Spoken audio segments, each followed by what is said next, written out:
Hello my dear students, आज के lecture में हम लोग एलआर सर्किट से रिलेटेड कुछ एडवांस लेवल के प्रॉब्लम सॉल्व करने वाले हैं। प्रीवियस लेक्चर में हमने एलआर सर्किट पढ़ा। एलआर सर्किट में करंट का ग्रोथ देखा, करंट का डिके देखा, उसका फंक्शन बनाया और कुछ क्वेश्चंस भी सॉल्व किए। तो आज के लेक्चर में एलआर सर्किट से रिलेटेड कुछ और प्रॉब्लम्स, इसके साथ साथ मैं series and parallel combination of inductor के बारे में भी बताऊंगा। मैंने पहला क्वेश्चन बोर्ड पे लिख रखा है डीसी पांडे से। चलो पहले इसको पढ़ते, देखते, समझते और कुछ मैं बेसिक्स आपको प्रीवियस लेक्चर से एक्सप्लेन कर देता हूं, फिर इसको हम सॉल्व करेंगे। ये एक एलआर सर्किट है जिसमें 3 रेसिस्टर्स लगे हुए हैं। ये इंडक्टर लगा है कोई 2 मिली हेनरी का। क्वेश्चन है find the current through R1 and R2। इस रेसिस्टर और इस रेसिस्टर में कितना करंट होगा, ये बात हमें बतानी है। 4 सिचुएशंस मेरे को गिवन है। पहला सिचुएशन है immediately after switch S is closed. इसको जैसे ही क्लोज करूंगा तब, and after that a long time after S is close. इसको बंद करने के बाद लॉन्ग टाइम का क्या मतलब है, प्रीवियस लेक्चर में मैंने आपको बताया, मैं दोबारा से बता दूंगा। Immediately after S is reopen and finally a long time after S is reopen. कुछ बातें मैं आपको प्रीवियस लेक्चर से शेयर कर देता हूं और कुछ नई बातें भी बता देता हूं जो कि हमें इस तरीके के प्रॉब्लम्स को सॉल्व करने में हेल्प करेगा। एक वर्ड का यूज किया जाए, just immediately switch is closed. ऐसी कंडीशन में जो इंडक्टर है offers infinity resistance, और अगर infinity resistance ऑफर करेगा तो इन दैट केस जो भी रेसिस्टेंस इंडक्टर के साथ कनेक्ट होगा उस ब्रांच में, उसके अंदर कोई भी करंट नहीं होगी, because this is offering infinity resistance, so current in this branch will be 0. So I can also say the current in R3 will be 0. ये मैं आपको कुछ बेसिक्स बता रहा हूं। अगर जस्ट इनिशियल की बात कर रहा हूं, and after a long time, मैंने आपको बताया आफ्टर अ लॉन्ग टाइम क्या होता है। करंट सैचुरेट कर जाता है, मैक्सिमम वैल्यू हो जाती है करंट की, और उस दरमियान इंडक्टर ना होकर एक कंडक्टिंग वायर की तरह बिहेव करता है। Inductor behaves like a conducting wire.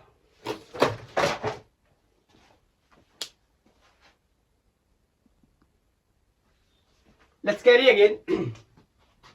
After a long time inductor behaves like a conducting wire, या आप यहां पे ऐसे भी बोल सकते हो, शॉर्ट सर्किट भी बोल सकते हो, ठीक है। आफ्टर द लॉन्ग टाइम, एक बात मैं आपको यहां पर और एक्सप्लेन कर देता हूं, जो स्टूडेंट्स के दिमाग में कंफ्यूजन या डाउट के तौर पे रहता है। डोंट थिंक कि शॉर्ट सर्किट का मतलब ये हो गया कि यहां पर ये इंडक्टर एक ओपन सर्किट की तरह बिहेव करने लगा। This is not truth. Is that clear? क्या होगा, एक सिंपली कंडक्टिंग वायर की तरह बिहेव करने लगेगा। कंडक्टिंग वायर की तरह बिहेव करेगा। थोड़ा सा एक्सप्लेनेशन और बता दे रहा हूं। कोई भी पोटेंशियल डिफरेंस उस समय नहीं होगा इंडक्टर के अक्रॉस, लेकिन करंट फ्लो करेगा। Is that clear? बोलो, ये बेसिक बातें क्लियर होनी चाहिए।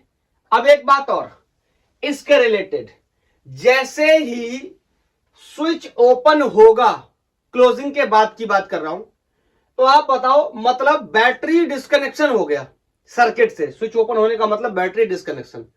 तो जो सबसे पहला रेसिस्टर होगा, जो डायरेक्टली बैटरी से कनेक्टेड होगा, उसमें करंट इमीडिएटली 0 हो जाएगी। क्या मेरी बात को समझ पाए? जैसे ही स्विच को मैं पहले, मान लो ये क्लोज था, फिर मैंने इसको रीओपन किया, तो जैसे मैं इसको रीओपन करूंगा वैसे ही करंट उस रेसिस्टर में इमीडिएटली 0 हो जाएगी। जो कि डायरेक्टली बैटरी के साथ कनेक्टेड है। क्या इसमें जीरो होगी? Of course not. क्या इसमें जीरो होगी? Of course not. क्या इसमें जीरो होगी? Yes. This is connected directly to the battery या सेल। Is that clear? इसके पीछे वजह भी बहुत साफ है। आपको पता है इस इंडक्टर ने कुछ ना कुछ पोटेंशियल स्टोर कर लिया होगा, पोटेंशियल एनर्जी स्टोर कर ली होगी।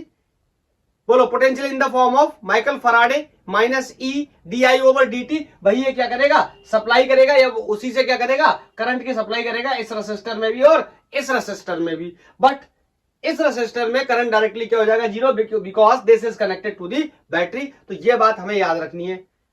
जैसे सर्किट इमीडिएटली ओपन होगा, उसके साथ साथ जो रेसिस्टर डायरेक्ट कनेक्ट होगा इसके साथ, बैटरी के साथ, उससे करंट क्या हो जाएगी? Zero.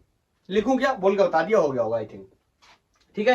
And after the long time battery हट गई तो इससे भी करंट जीरो हो जाएगा, इससे भी जीरो हो जाएगा, पूरे सर्किट में after the long time. Is that clear?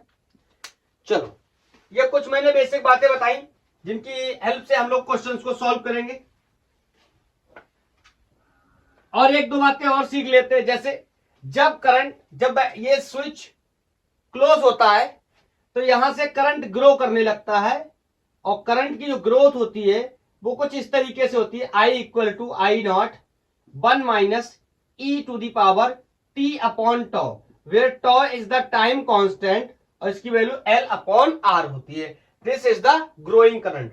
और मैं डिकेइंग करंट की बात करूं, डाइंग करंट की बात करूं, this will be equal to I equal to I nought e to the power minus t over tau. Tau is again time constant. This is the growing current when switch S is closed, and this is the dying current when switch S is the opened, and this current is supplied by this inductor. Is that clear? बोलो, basic बातें clear? चलो, अगर कोई और बात की जरूरत पड़ेगी तो मैं बीच में बता दूंगा। अब एक एक करके प्रॉब्लम को सॉल्व करना शुरू करते हैं। इसके 4 पार्ट्स है। पहला part, question is immediately after switch S is close. मैंने अभी आपको बताया, जैसे ही स्विच एस क्लोज होगा वैसे ही ये क्या करेगा? इन्फिनिटी रेसिस्टेंस ऑफर करेगा। इन्फिनिटी रेसिस्टेंस ऑफर करने की वजह से इस ब्रांच में करंट क्या हो जाएगा? Zero, because this resistor is directly connected to the inductor, but current in this branch will not be zero because the resistance of this branch is 20। Is that clear? Infinity नहीं 20। इसका कितना हो जाएगा? Infinity. So I can say part first को अपन solve कर रहे हैं। Current in R3 will be zero. Reason पता ही है आपको, L will offer infinity resistance. ठीक है, तो हमें तो R1 और R2 में बताना है। तो इसमें और इसमें कितना करंट होगा? इसमें तो जीरो हो गया, इसमें तो जीरो हो गया। बोलो, 50 वोल्ट की बैटरी लगी हुई है तो हम क्या करेंगे? बोलो, बाकी नियम कानून तो हम जानते ही हैं। इसका रेसिस्टेंस तो इन्फिनिटी हो गया। अब मेरे को सिंपली इसका करंट निकालना है, जो बैटरी करंट है उसको निकालना है, और इन दोनों में मेरे को करंट की वैल्यू पता चल जाएगी। बोलो, तो ये आसान है मेरे लिए। मैं कह सकता हूं क्या? मान लो इसका रेसिस्टेंस इन्फिनिटी हो गया तो एक सेकंड के लिए ऐसे भी सोच सकते हैं कि this is not the part of circuit. तो कौन बचा? ये और ये किसमें? सीरीज में। सिंपली बोलो तो जुड़ जाएंगे 10 और 20 कितने हो जाएंगे? 30। अब ये पता होना चाहिए, हम लोग एलआर सर्किट के बारे में पढ़ रहे हैं ना, ऑफ कोर्स आर आपको आना चाहिए। R means resistance, series in parallel सब आना चाहिए, और उसके क्या नियम कानून होते हैं ये भी आपको पता होना चाहिए। ठीक है, तो मैं कह सकता हूं यहां पर सिंपल यूज कर सकता हूं, E will be equal to I R. Is that clear? Ideal battery है, मींस कोई भी इंटरनल रेसिस्टेंस नहीं है, तो अपन क्या कर देंगे? करंट निकालने के लिए इसको डिवाइड कर देंगे। I will be equal to E upon R. E is 50 और बोलो R 10 प्लस 20 30, ये कैंसिल हो गया, 0 से 0। I इक्वल टू 5/3 एम्पियर की करंट आ जाएगी, इसमें भी और इसमें भी। वजह पता है ना? जब इसने इन्फिनिटी रेसिस्टेंस ऑफर किया, मतलब इसमें करंट नहीं गई, तो मैंने ऐसे मान लिया ये सर्किट का पार्ट ही नहीं था। Is that clear? तो फर्स्ट केस में मेरा आंसर आ गया 5/3। ऐसे ही सॉल्व करना है स्टेप बाय स्टेप इस क्वेश्चन को। ज्यादा कुछ और कॉम्प्लेक्स करने की कोशिश करोगे सॉल्व नहीं होगा ये। चलो नेक्स्ट वन, दूसरा पार्ट सॉल्व करते हैं। अगर आप समझ गए तो आप ट्राई कर सकते हैं एक दो। Long after S is closed, इस बात की कहानी को मैं बताना चाह रहा था, यहां पर रिवीजन के तौर पे मैं भूल गया, लेकिन मैं आपको दोबारा याद दिला देता हूं। मैंने आपको एक बात बताई थी, मैंने कहा था, अभी मैंने हाँ बताया भी था कि जब स्विच क्लोज हो गया और बहुत टाइम हो गया, लॉन्ग आफ्टर का मतलब हो गया इन्फिनिटी टाइम हो गया, तो उस दौरान क्या होता है, इस इंडक्टर में करंट बढ़ते बढ़ते बढ़ते बढ़ते बढ़ते बढ़ते कांस्टेंट हो जाती है, सैचुरेट हो जाती है। करंट सैचुरेट होने का मतलब हो गया फिर ये इंडक्टर फर्दर क्या करता है, उस तरीके से काम करना बंद कर देता है। और जब इसमें जो मैक्सिमम करंट आ जाती है उसको निकालने के लिए मैं सिंपली कह सकता हूं, रेसिस्टेंस को यूज करके आई नॉट, ये जो मैं फंक्शन बना रहा था ना आई इक्वल टू आई नॉट, तो उसी मैक्सिमम करंट को अपन आई नॉट के नाम से जानते हैं। इस आई नॉट को निकालने के लिए मैं क्या कर सकता हूं, पोटेंशियल को करंट से मार सकता हूं। पोटेंशियल कौन, बैटरी पोटेंशियल, ईएमएफ कौन, बैटरी ईएमएफ, और इस आर का मतलब आर इक्विवेलेंट। बताओ, तो जब बहुत टाइम हो गया सर्किट को क्लोज किए हुए, तो इस पूरे सर्किट में इससे जो करंट हो गई होगी मैक्सिमम करंट, और ये कैसी होगी, ये कांस्टेंट करंट, और मैंने इसको नाम क्या दे दिया, आई नॉट। तो बताओ इसकी वैल्यू को निकालना मेरे लिए क्या टफ है, मुझे तो बिल्कुल भी नहीं लगता टफ है। सबसे पहले मुझे क्या करना चाहिए, मुझे रेसिस्टेंस का इक्विवेलेंट निकालना चाहिए।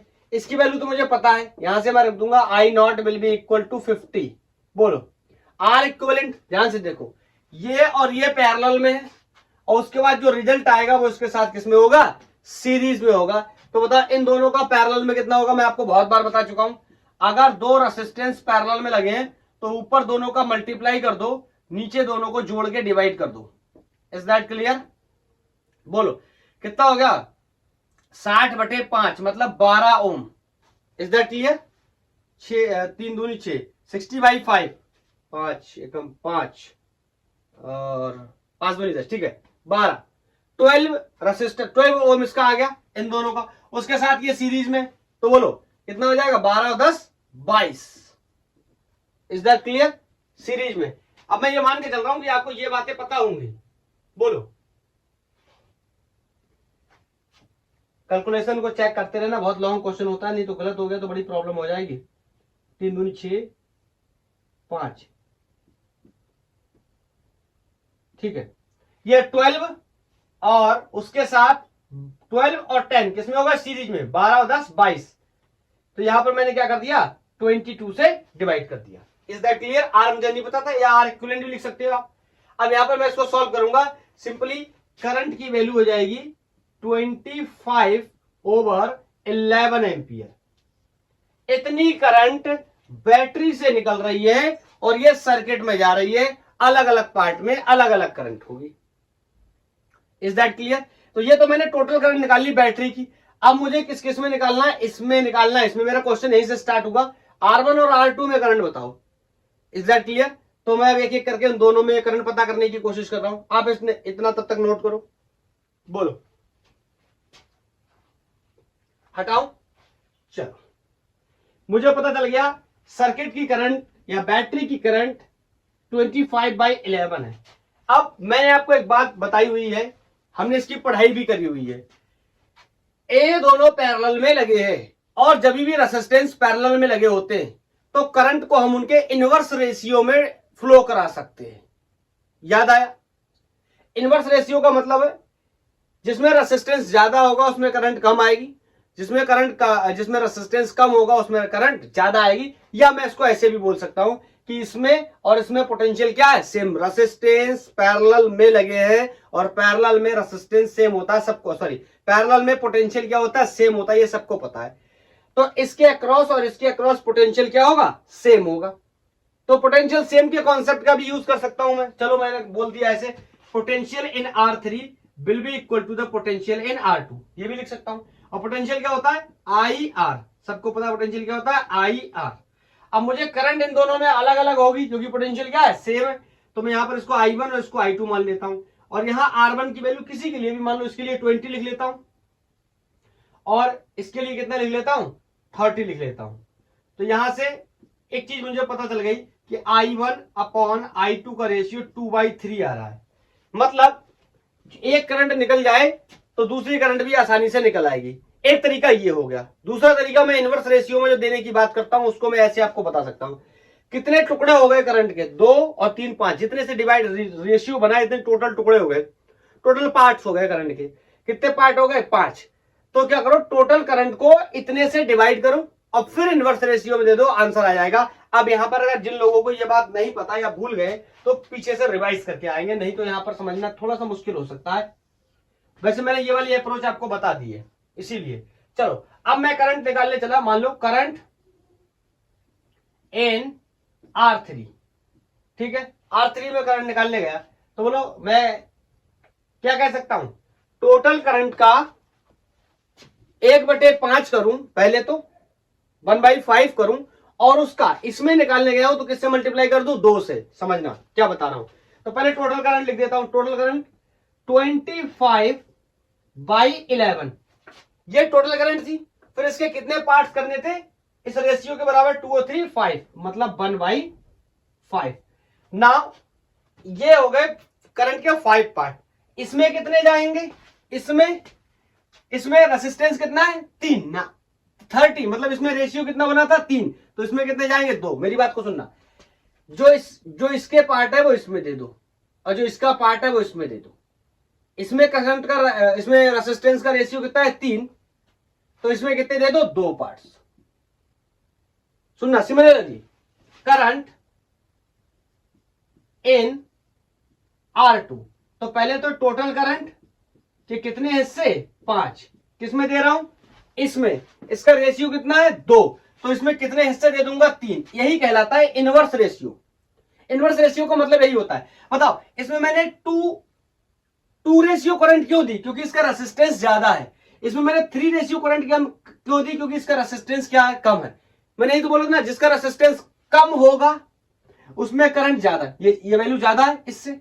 जिसमें रेसिस्टेंस ज्यादा होगा उसमें करंट कम होगा। तो ये मेरे को पता चल गया R1 और R2 में करंट। बोलो, तो यहां से मैं कह सकता हूं ये वैल्यू कितनी आ जाएगी, ये 5, ठीक है, और 5 दूनी 10/11, ये हो गया 10/11 एम्पियर R3 में। और अगर मैं इसकी बात करूं तो 5 और 5 3 या 15/11 ampere. But my question is, इसमें कितनी होगी, R1 और R2 में। तो आप एक बार बताओ, बैटरी की टोटल करंट आपको पता है, ये है बैटरी की टोटल करंट, मैंने अभी निकाली थी कितनी, 25/11। ये बैटरी करंट यहां से आई थी 25/11। आप एक बार बताओ, इसमें पता चल गई आपको कितनी है, इसमें भी पता चल गई आपको कितनी है, तो क्या इसमें नहीं निकाल पाएंगे, ऑफ कोर्स निकाल सकते हैं। यहां से करंट जाएगी, 2 हिस्से होंगे, कुछ करंट इसमें चली गई, मान लो नाम I1 रख दिया, कुछ करंट इसमें चली गई, मान लो नाम I2 रख दिया। किरचॉफ का जंक्शन रूल हम बहुत ही अच्छे से जानते हैं। बोलो, इज दैट क्लियर, क्या कहानी क्लियर है, कोई समस्या तो नहीं है, बोलो।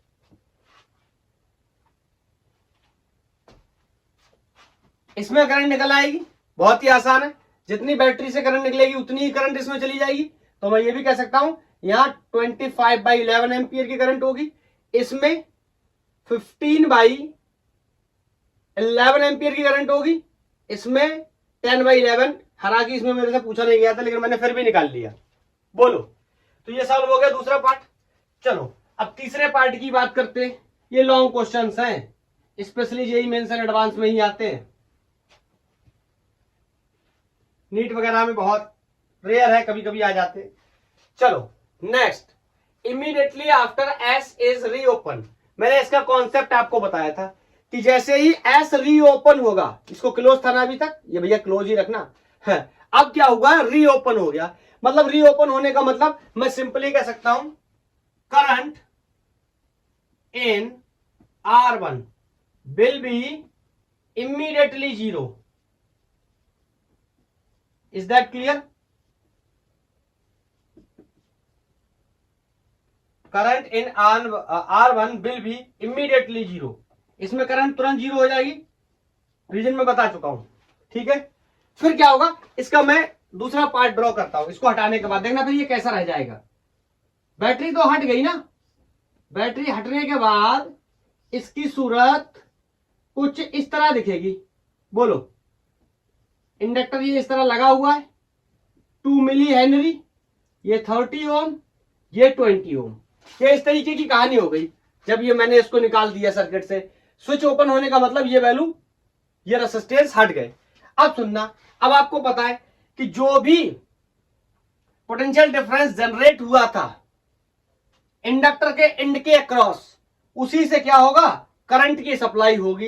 एंड इंपॉर्टेंटली R1 में तो करंट जीरो हो गया। मेरे से R1 और R2 में पूछा गया, तो पहला पार्ट मैंने क्लियर कर लिया कि R1 में तो जीरो हो गया। अब मेरे को R2 में बताना है, तो R2 में उतनी ही करंट होगी जितनी R1 में हुई, क्योंकि ये और ये किसमें जुड़े हुए, ये और ये किसमें जुड़े हुए, सीरीज में। Is that clear? बोलो। तो इसको अपन क्लियर कर सकते हैं तीसरे पार्ट को बहुत ही आसानी से। बोलो। और अभी अभी हमने एक काम किया था, इस वाले ब्रांच में करंट कैलकुलेट करी थी, अगर आपको याद हो, 10/11 एम्पियर। याद आया? यहां पर मैं आपको एक नोट पॉइंट और बताना चाहता हूं। क्या हुआ, इंडक्टर अपने अंदर सडन करंट का चेंज का विरोध करता है। अगर इंडक्टर के अंदर करंट सडन चेंज हो गई तो इंडक्टर उस केस में कुछ नहीं कर सकता। क्या हुआ, बैटरी हटने से करंट सडन चेंज हुई तो इंडक्टर कुछ नहीं कर पाया अपने बिहेवियर में, और ये रिमूव हो जाने के बाद उसने फिर यही मान लिया कि इस सर्किट में जो करंट है या इस रेसिस्टर में जो करंट है, यही current through out the circuit flow करेगी। तो इसका मतलब इसमें करंट कितनी थी, 10/11 एम्पियर, यहां पर भी 10/11 एम्पियर।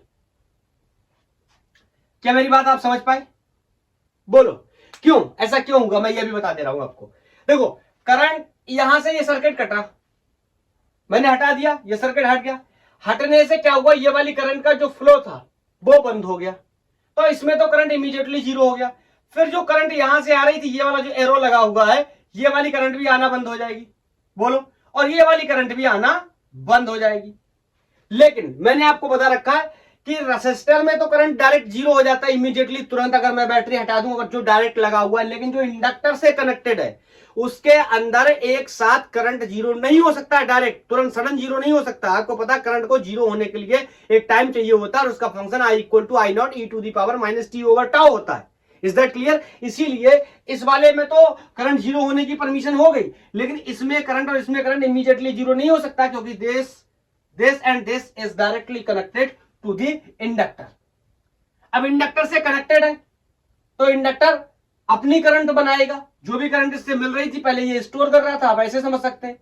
और फिर उसके बाद उसको क्या करेगा, रिवर्स करेगा, इसी को फ्लो कराने का सर्किट में शुरू कर देगा। तो ये जब रिवर्स भी करेगा तो कितनी करंट फ्लो कराएगा, इतनी जितनी पहले इसके पास थी, क्योंकि सडन चेंज हुआ, ये सडन चेंज में कुछ भी नहीं कर सकता।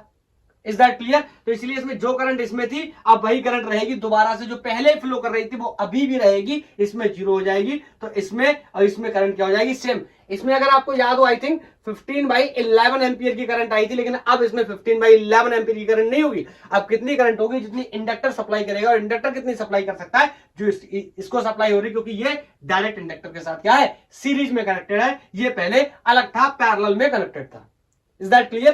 तो इसका मतलब इसमें और इसमें करंट अब क्या हो जाएगी, सेम, और वैल्यू कितनी हो जाएगी, 10/11 एम्पियर।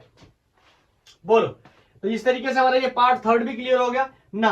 पार्ट फोर्थ कह रहा है long after S is reopen. अब कह रहा है बहुत देर के बाद क्या होगा, जब मैंने सर्किट को ओपन कर दिया, मतलब बैटरी को हटा दिया, ऑफ कोर्स सब में करंट क्या हो जाएगी, जीरो। एक साथ करंट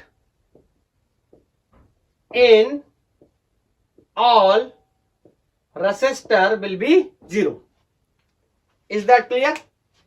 बोलो, मजा आया, कॉन्सेप्ट को समझा?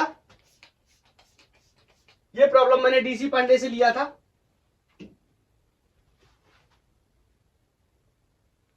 नेक्स्ट,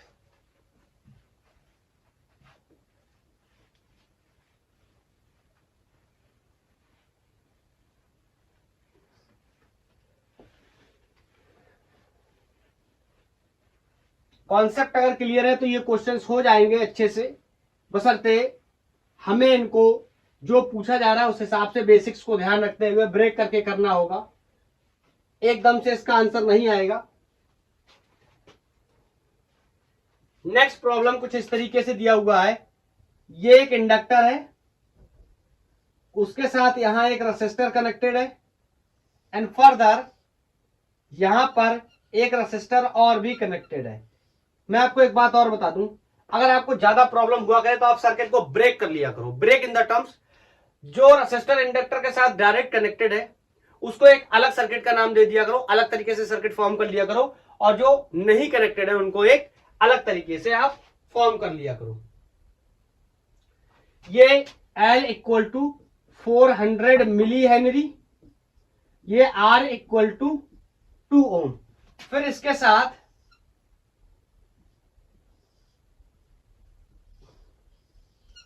यहां कहीं इस तरीके से बैटरी कनेक्टेड है, और ये 12 वोल्ट की बैटरी है। यहां पर मैंने इस तरीके से स्विच लगा दिया, और ये बीच वाला रेसिस्टेंस भी 2 ओम का है। और क्वेश्चन है, ये जेईई 2021 का प्रॉब्लम है। क्वेश्चन मेरे से बोल रहा है, the switch is closed at t equal to 0। t equal to 0 पे स्विच को क्या कर दिया गया, क्लोज। मतलब जैसे ही मैंने देखा स्विच क्या है, close.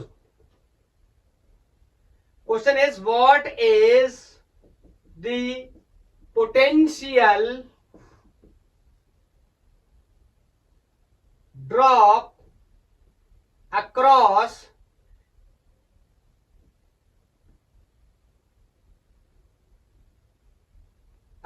the L means inductor, which is the function of time। पहला क्वेश्चन तो ये है कि इसके अक्रॉस कितना पोटेंशियल का डिफरेंस होगा जो कि टाइम का फंक्शन हो। टाइम का फंक्शन बाद में देखेंगे क्या है, कितना पोटेंशियल का ड्रॉप इसमें होना चाहिए। पहला प्रॉब्लम ये पूछा गया है। और दूसरा क्वेश्चन कह रहा है, after switch is reopen, switch को फिर से क्या किया गया है, रीओपन कर दिया गया, खोल दिया गया है। तो फिर उस परिस्थिति में what is the direction and magnitude of current through R1 as the function of time। इस R1 में मेरे को करंट का डायरेक्शन बताना है टाइम के फंक्शन के साथ। तो मैं चाहता हूं आप एक बार इसको ट्राई करो, फिर मैं आपको बताता हूं। कर लो ट्राई, आप कर लिया ट्राई। चलो अब देखते हैं। क्वेश्चन है, the switch S is open at t equal to 0। पहले यह खुला है, उसके बाद what is the potential difference across inductor L as the function of time। Function of time के हिसाब से हमें बताना है कि कितना पोटेंशियल इस पे ड्रॉप हुआ होगा। करंट निकालनी पड़ेगी पहले। ओके, आगे देखते हैं। After the steady state is reached, the switch is open. अब स्विच को खोल दिया गया है। What is the direction and magnitude of current in through R1, okay, as the function of time. Time unknown है मेरे लिए, इसीलिए उन्होंने कहा है कि आप फंक्शन ऑफ टाइम पे छोड़ दीजिए। कैसे सॉल्व करेंगे इस प्रॉब्लम को, अगर आपने ट्राई कर लिया है तो समझने की कोशिश करते हैं। इसको एलआर सर्किट में ब्रेक कर लेता हूं। एलआर सर्किट में ब्रेक करने का मींस ये जो R1 रेसिस्टर है विच इज 2 ओम, इसको मैं अलग कनेक्ट कर लेता हूं इस बैटरी से, या यहां पर कोई स्विच लगा देता हूं लाइक दिस, ओके। और इसको मैं डिफरेंटली अलग तरीके से L एंड R को इसको यहां पर इस तरीके से कनेक्ट कर लेता हूं। This is inductor, this is resistor, okay.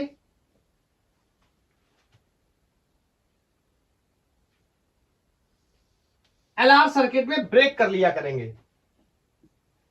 This plus this will be equal to this. यहां पर आप सर्किट और बैटरी वगैरह का भी यूज कर सकते हैं। Is that clear? अब क्या करना है मुझे, इंडक्टर में करंट के फंक्शन को लिखना है, उसके बाद हम पोटेंशियल के फंक्शन को भी लिख सकते हैं। तो सबसे पहले मुझे क्या डिसाइड करना पड़ेगा, मैंने आपको बताया टी इक्वल टू 0 पे इंडक्टर क्या करेगा, इन्फिनिटी रेसिस्टेंस ऑफर करेगा। तो इस रेसिस्टेंस में कोई भी करंट नहीं होगी, इट मींस इस ब्रांच में कोई भी करंट नहीं होगी, जो भी करंट होगी वो इसके अक्रॉस होगी। Is that clear? और after the steady state circuit की करंट क्या हो जाएगी, कांस्टेंट मैक्सिमम आई नॉट, उसको भी हम कैलकुलेट कर सकते हैं। तो चलो शुरू करते हैं। कहां से शुरू करेंगे, सबसे पहले मैं करंट का इक्वेशन लिख देता हूं, I equal to I naught, growing current है, पहले टी इक्वल टू 0 पे ओपन था स्विच, उसके बाद अपन ने क्या कर दिया, इसको क्लोज कर दिया। तो करंट क्या कर रहा है, ग्रो कर रहा है 1 minus e to the power t upon tau. Time से कोई प्रॉब्लम नहीं है, प्रॉब्लम नहीं बोला है कि टाइम आप फंक्शन टाइम का छोड़ सकते हैं, लेकिन हमें तो टाइम कांस्टेंट की वैल्यू निकालनी पड़ेगी, और इसके लिए हम जानते हैं, हम यूज कर सकते हैं tau equal to L over are.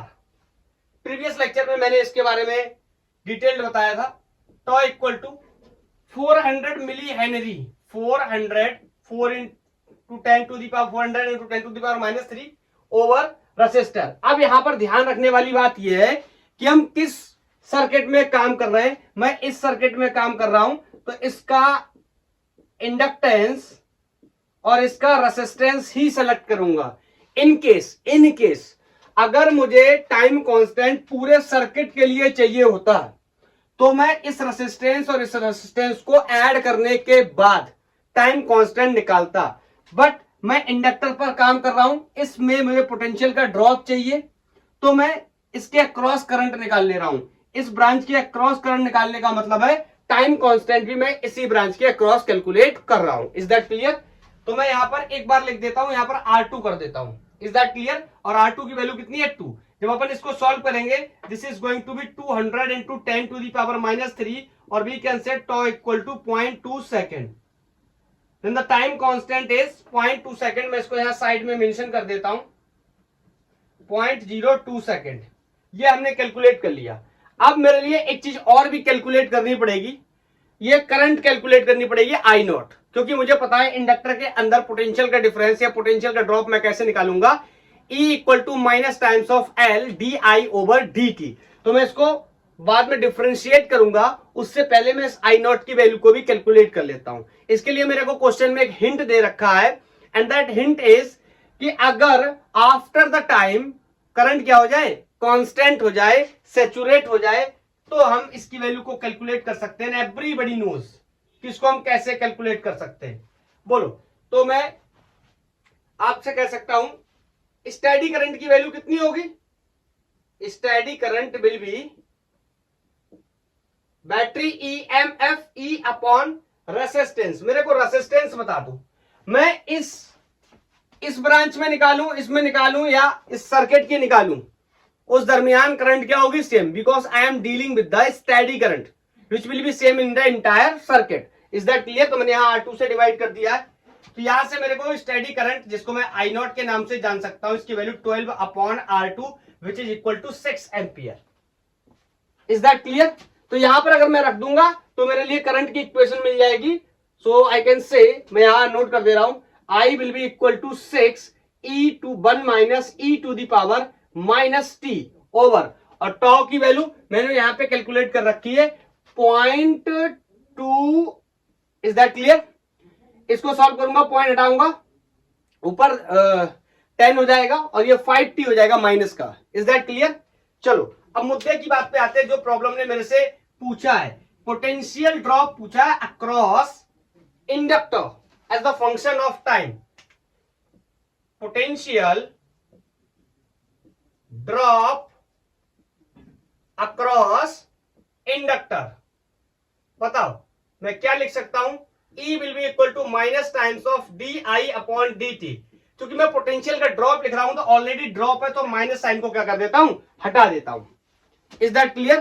क्या मैं ऐसा कर सकता हूं या मैं ऐसा नहीं कर सकता हूं? बोलो, मेरे को ऐसा नहीं करना चाहिए। Is that clear? चलो अभी देख लेंगे, समझ आ जाएगा। यहां पर बाकी वैल्यूज को मैं पुट करना शुरू कर देता हूं। माइनस एल की वैल्यू, एल अपन ने कैलकुलेट किया क्या? एल नहीं, एल गिवन है 400 मिली हेनरी का मतलब है 0.4 हेनरी। Is that clear? बोलो, D I over D T, मतलब इस इक्वेशन को मुझे क्या करना पड़ेगा, डिफरेंशिएट करना पड़ेगा। I can write the value which will B 6, या एक बार ऐसा कर देता हूं, इसको इक्वेशन 1 करके छोड़ देता हूं, इसको डिफरेंशिएट पहले कर देते हैं, हमें पता है इसकी जरूरत पड़ेगी। D I over D T which will be equal to D over D T of, इसका अंदर मल्टीप्लाई कर दिया, दिस विल बी 6 माइनस 6, और e टू दी पावर, यहां से पॉइंट हटाऊंगा तो यहां 10 हो जाएगा, एलिमिनेट होके -5t बचेगा। Is that clear? ये बेसिक है, इसमें तो कोई प्रॉब्लम होनी नहीं चाहिए। बताओ, अब जब मैं इसको डिफरेंशिएट करने जाऊंगा, D I over D T, ये तो कांस्टेंट नंबर है, इसका डिफरेंशिएशन कितना हो जाएगा, 0। तो डिफरेंशिएशन सिर्फ और सिर्फ किसका बचेगा, -6 to the power 6 e to the power -5t। आपको पता पावर वाली चीजें आगे आ जाएंगी। बोलो, इतना बेसिक डिफरेंशिएशन सबको आना चाहिए। तो 6 इंटू 5, -5 नीचे आया और ये माइनस होके क्या कर दिया मैंने, प्लस कर दिया, and e to the power, बोलो t कितना लिखूं, e टू दी पावर कितनी लिखूं, बोलो -5t। मैं मान के चल रहा हूं ये बेसिक डिफरेंशिएशन आपको आता होगा। Is that clear?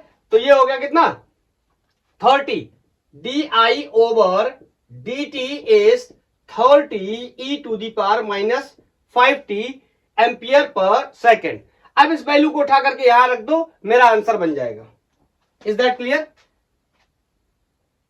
चलो मैं यहीं पे हटा करके इसको प्लेस कर देता हूं। Voltage drop across the inductor will be -L di over dt.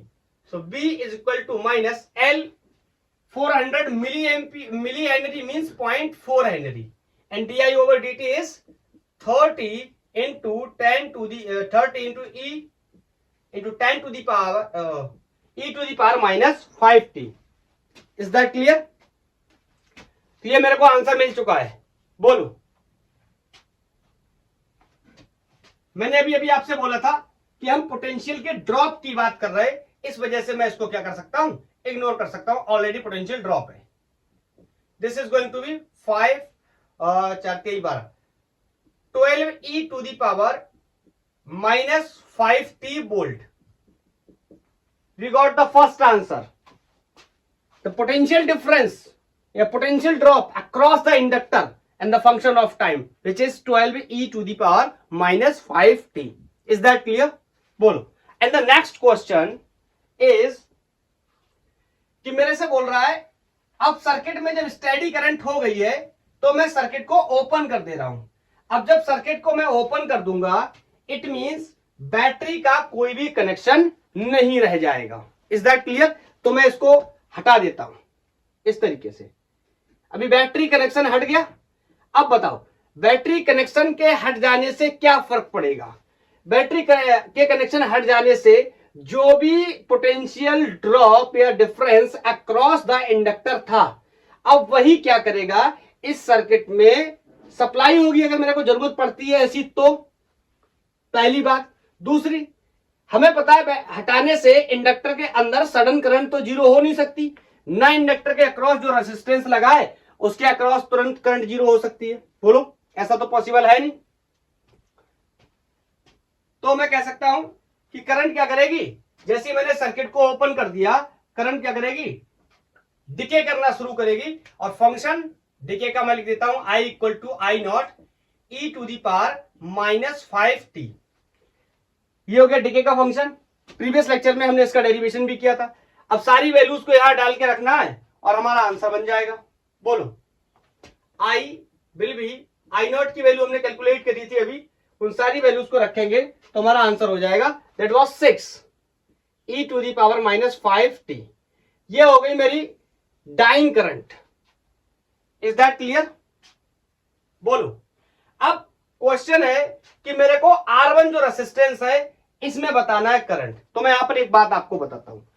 मैंने आपको बहुत बार बताया कि जैसे ही ये डायरेक्ट बैटरी से कनेक्टेड होगा उसके अक्रॉस तो क्या हो जाएगा, उसके अक्रॉस तो करंट जीरो हो जाएगी, जो डायरेक्ट बैटरी से जो रेसिस्टर कनेक्ट होगा। लेकिन ये डायरेक्ट तो कनेक्टेड है नहीं, ये इसके साथ कनेक्टेड है। मतलब जो करंट इसमें होगी, जो करंट इसमें होगी, वही करंट इसमें होगी, क्योंकि अब ये क्या है, सीरीज कॉम्बिनेशन है। Is that clear?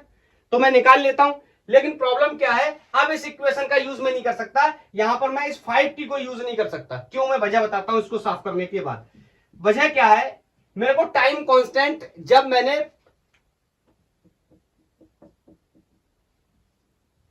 Time constant मैंने क्या रखा था, 0.2, याद आया? जब टाइम कांस्टेंट 0.2 रखा था तब ये -5t आया था। और अब टाइम कांस्टेंट 0.2 होगा या नहीं, पहले तो ये डिसाइड करना है। तो पहले मैंने टाइम कांस्टेंट निकाला था इस ब्रांच के लिए, अभी मेरे को टाइम कांस्टेंट निकालने पड़ेगा पूरे सर्किट के लिए। Is that clear? तो मैं लिखने चला time constant for whole circuit. I think you are getting this point. Tau equal to L over R। R means R1 R2 कौन सा, R इक्विवेलेंट, क्योंकि हम पूरे सर्किट की बात कर रहे हैं। और इस समय हम कह सकते हैं ये 2 और ये 2 कितना हो गया, 4 सीरीज में है। Is that clear? तो ये 400 मिली ओवर 4, तो ये कितना हो गया, 0.1। Are you getting this point? मैंने ऐसा क्यों किया, मैंने पहले इसीलिए जानबूझ के गलत रखा था ताकि आप भी ऐसा करें और आपको समझ में बाद में आए कि ऐसा हम नहीं कर सकते। Time constant will be different for the different circuits. Is that clear? चलो, अब इस वैल्यू को मैं यहां रख सकता हूं। तो मैं कह सकता हूं I will be equal to I nought. मैं आपसे एक सवाल पूछना चाहता हूं, क्या आई नॉट चेंज होगा या आई नॉट चेंज नहीं होगा? तो आपका क्वेश्चन होना चाहिए आई नॉट बिल्कुल भी चेंज नहीं होगा। I naught was the circuit current. Battery हट जाने से जो भी करंट इसके अंदर स्टोर हो गई होगी वही करंट अब ये क्या करेगा, सप्लाई करेगा। Is that clear? तो मैं यहां पर लिख सकता हूं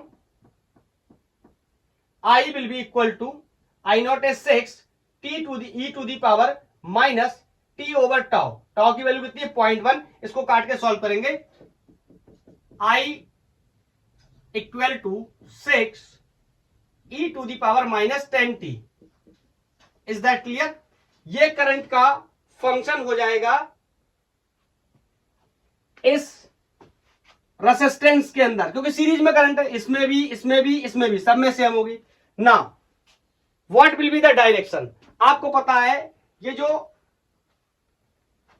इंडक्टर होता है ये क्या काम करता है, इंडक्टर चेंज इन करंट का अपोज करता है। Is that clear?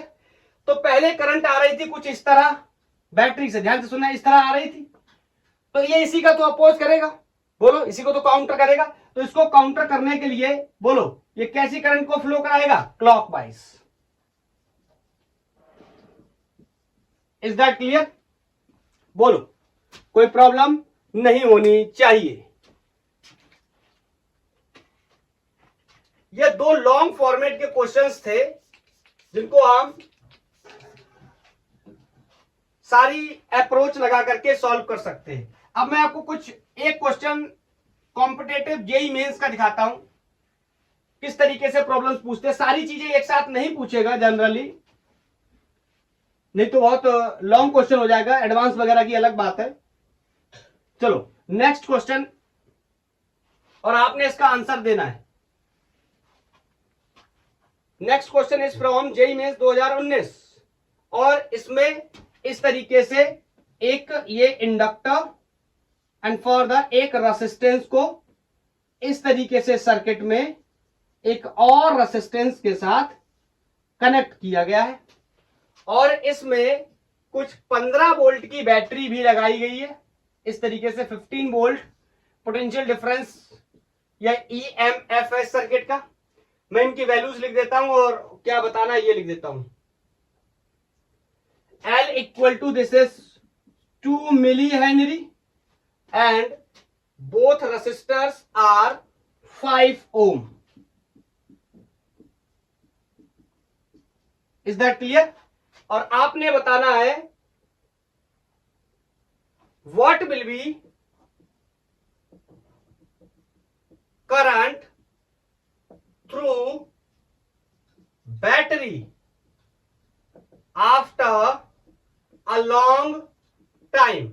I think आप क्वेश्चन का मतलब समझ गए। लॉन्ग टाइम का मतलब क्या है यहां पर क्लियर है। मैं आपको 4 ऑप्शंस भी कर देता हूं उसके।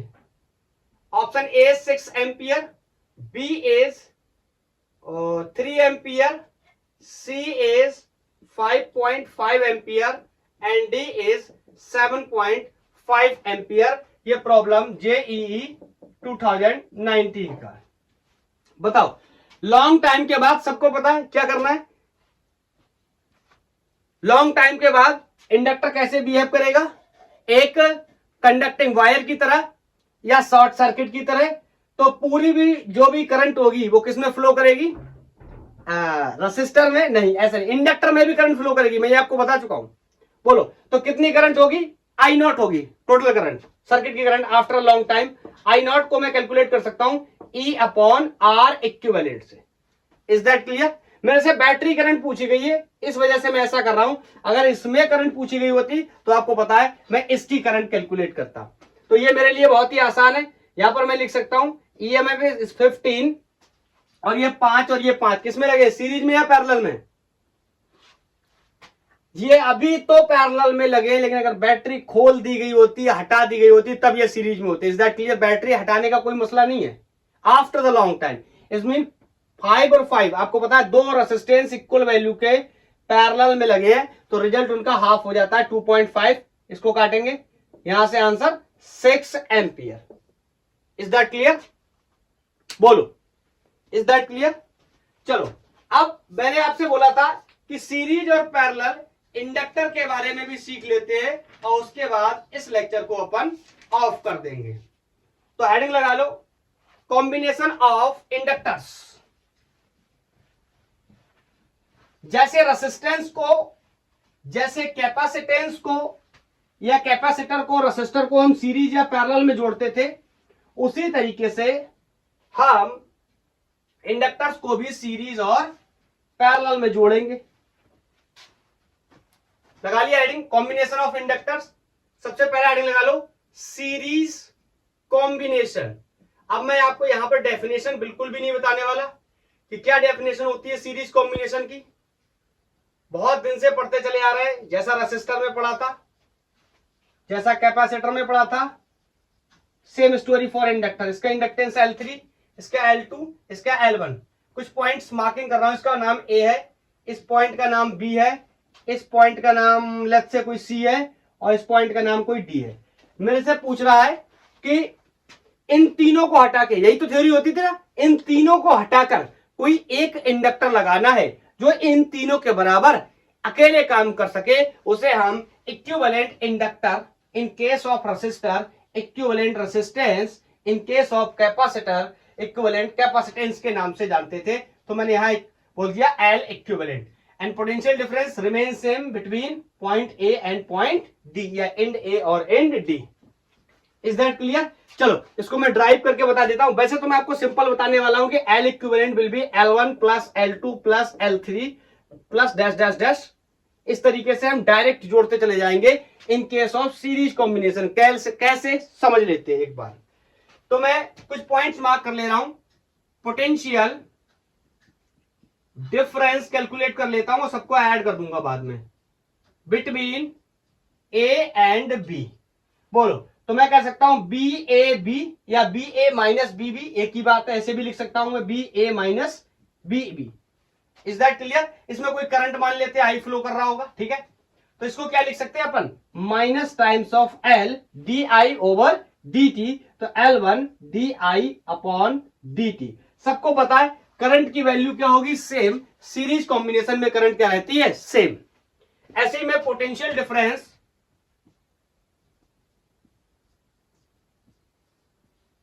between this point and this point means B and C. This can be right potential difference BC या इसी को potential difference B minus potential difference C. Is that clear? Potential at the end B minus potential at the end C, which will be also equal to minus times of L DI over DT. तो L की value कितनी है, minus times of L2 and DI over DT will be same because it's a series combination. Is that clear? ऐसे potential difference between C and D means BCD or potential difference at the end C minus at the point D या C at the point C minus D will be equal to minus times of L3 DI over DT. इसको मैं कोई equation 1 कर लेता हूं, इसको 2 कर लेता हूं, इसको 3 कर लेता हूं. Is that clear? बोलो. अब इनको तीनों को क्या कर दो? ऐड कर दो. बोलो. एडिंग 1 प्लस 2 प्लस 3, तीनों को ऐड कर दिया. ध्यान से देखना. BA minus BB plus BB minus BC plus BC minus BD will be equal to. अगर आप ध्यान से देखो तो यहां DI ओवर DT सबसे कॉमन आ जाएगा और माइनस को भी मैं कॉमन कर सकता हूं. So this will be minus DI over DT को मैंने यहां कॉमन कर लिया. This will B L1 plus L2 plus L3. Is that clear? यहां ध्यान से देखोगे, इससे ये मर गया, इससे ये मर गया. This is the potential difference between the end A minus end D which will be equal to minus DI. या इसको स्टैंडर्ड से कंपेयर करेंगे तो उस हिसाब से लिख लेते हैं. स्टैंडर्ड से कंपेयर करते थे तो ऐसे L1 plus L2 plus L3 like this minus times यहां DI over DT. Is it visible? Let me check. Yes it is. बोलो. अब क्या करना है? अपने स्टैंडर्ड से इसको कंपेयर कर लेंगे. स्टैंडर्ड हमारा क्या होता था? जब मैंने यहां पर बना के बताता हूं पिक्चर में, जब मैंने सबको हटा दिया तो ये L इक्विवेलेंट हो गया. तो इसके लिए मैं पोटेंशियल का डिफरेंस बताओ क्या लिख सकता हूं? ये BA माइनस BD को मैं क्या लिख सकता हूं? This will B BA minus BD will be minus times of L equivalent and DI over DT, क्योंकि करंट इसमें भी क्या है? सेम है. Is that clear? BA minus BD को मैं ऐसे भी लिख सकता हूं और ऐसे भी लिख सकता हूं. तो मैं यहां पर इसको रिप्लेस कर रहा हूं. BA minus BD L equivalent DI upon DT. इसको मान लो कोई इक्वेशन सेकंड मान लो, इसको मान लो कोई 3 मान लो. चाहो तो इस वैल्यू को उठा करके यहां रख दो, सब कुछ एलिमिनेट हो जाएगा. L बचेगा, L की value L1 plus L2 plus L3 के बराबर आ जाएगी. या ऐसा बोल दो ऑन कंपेयरिंग 2 and 3. यहां से भी मैं देख सकता हूं L equivalent will be L1 plus L2 plus L3. Is that clear? Inductor series में वैसे ही बिहेव करेंगे जैसे कौन करता था? बोलो बोलो. रेसिस्टेंस करते थे. Is that clear? तो डायरेक्ट जोड़ता चला जाऊंगा मैं, सीरीज में कोई भी प्रॉब्लम नहीं है. हटा रहा हूं. Next combination is parallel combination. तो तब तक आप पैरेलल कॉम्बिनेशन का पिक्चर बनाओ और जो अप्रोच मैंने बताई है उस अप्रोच को फॉलो करो. हाँ, ये प्रॉब्लम अगर आ जाए कि पैरेलल में पोटेंशियल तो सेम होता है सर, इट्स ओके. करंट तो डिफरेंट होती है ना, करंट की कॉन्सेप्ट से भी हम उसको सॉल्व कर सकते हैं.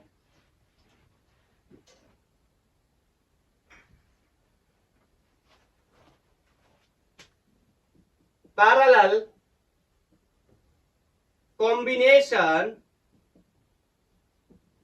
Of inductors.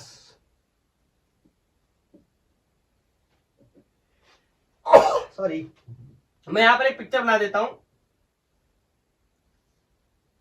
ये यहां पर एक इंडक्टर मैंने इस तरीके से लगाया, उसके साथ यहां एक इंडक्टर लगाया और इसके साथ यहां एक इंडक्टर लगाया.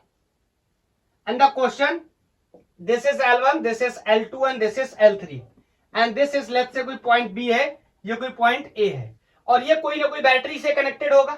बोलो. यहां पर करंट मान लो कोई I1 चली गई होगी, इसमें कोई I2 चली गई होगी, इसमें कोई I3 चली गई होगी, यहां से करंट कोई I आई होगी.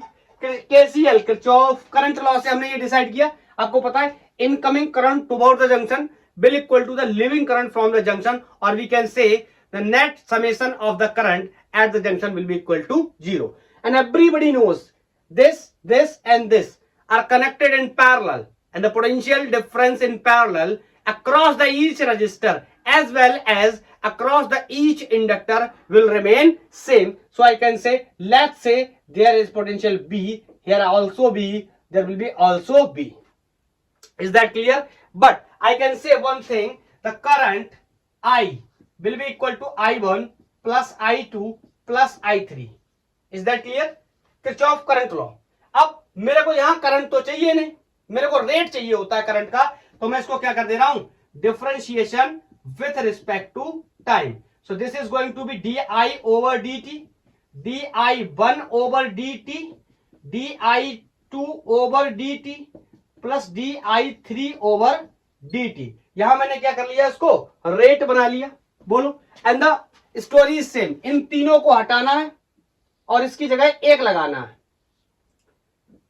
जिसमें आई करंट होगी और इंडक्टेंस एल इक्विवेलेंट हो जाएगा. बोलो, क्लियर है? तो आगे सॉल्व करें. तो बताओ, इसके लिए अगर मेरे को पोटेंशियल डिफरेंस लिखना हो तो वही कहानी है. इसके लिए मैं क्या लिख सकता हूं, V will be equal to minus L equivalent di upon dt. Is that clear? di upon dt मैंने जिस तरीके से लिखा है, तो मैं इसको क्या कर सकता हूं, यहां डिवाइड लगा सकता हूं. क्या मेरी बात समझ पा रहे हो? चलो मैं एक लाइन को यहां पर लिख करके फिर और एक्सप्लेन कर देता हूं. इसको मैं चाहूं यहां di upon dt को रिप्लेस करना चाहूं तो मैं लिख सकता हूं क्या, potential difference AB upon minus L equivalent. Is that clear? यहां से मैंने लिखा है, इसको डिवाइड कर दिया, माइनस का साइन इधर भेज दिया. Is that clear? ऐसे मैं सब में लिखना चाहूं तो क्या लिख सकता हूं, बोलो. पोटेंशियल डिफरेंस सब में सेम होगा because they are connected in parallel. Everybody knows the potential difference in parallel remains same. So I can say potential difference will be same in all. Here will be minus L1. जैसे इसको replace किया था ऐसे इसको replace कर सकते हैं. ऐसी सेम स्टोरी. बोलो, हियर विल बी L2. वैसे यहां जगह शायद ना विजिबल हूं, मैं इधर लिख दे रहा हूं BAB अक्रॉस, ये हो जाएगा minus L3. Is it visible? Is this visible? Yes. बोलो, अब यहां पे देखो BAB सबसे कॉमन लूंगा, एलिमिनेट हो जाएगा. ये माइनस सबसे कॉमन लूंगा तो एलिमिनेट हो जाएगा.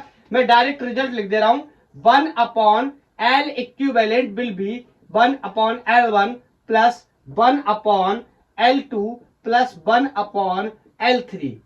आप चाहो तो इसको रेसिस्टेंस की अप्रोच की तरह भी सॉल्व कर सकते हो, कोई प्रॉब्लम नहीं होने वाली है, जो हमने पढ़ाई ऑलरेडी कर रखी है. मैं आपको यहां पर एक बात और बता देता हूं, कैलकुलेशंस को फास्ट करने के लिए इन केस आपको सर्किट सॉल्विंग की प्रॉब्लम मिलती है तो आपको मैंने बता रखा है, अगर दो, if there are only 2 inductors, मैंने बता रखा 2 इंडक्टर्स होंगे तो कैसे अपन को पैरेलल में सॉल्व करेंगे, ऊपर दोनों का मल्टीप्लाई, नीचे दोनों को ऐड करके डिवाइड.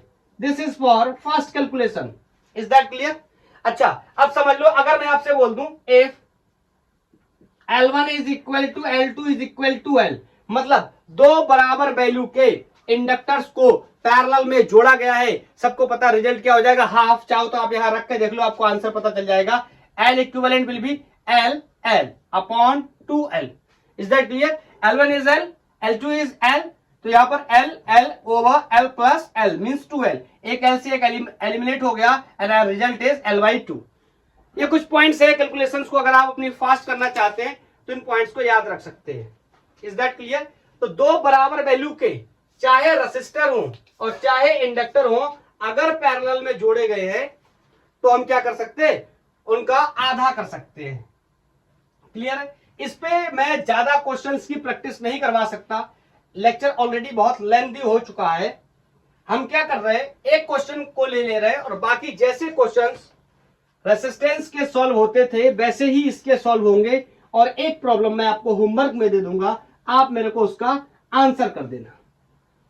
बोलो, मैं कंडक्टिंग वायर वाला केस उठा रहा हूं जो कि हम करंट इलेक्ट्रिसिटी में सर्किट सॉल्व करते वक्त पढ़ के आए हैं.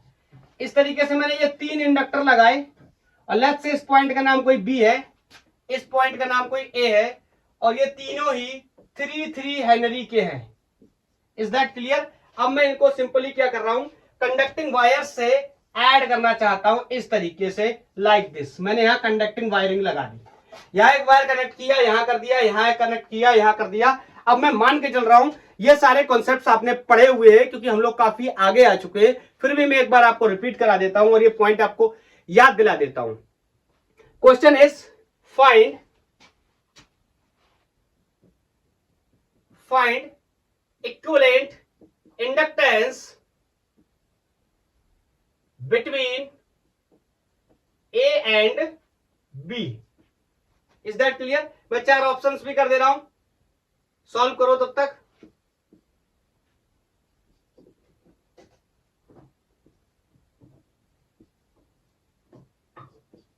Point 3.66 Henry, 9 Henry, 0.66 Henry and 1 Henry. Is that clear? सबको पता है? अगर अप्रोच क्लियर है तो आंसर 1।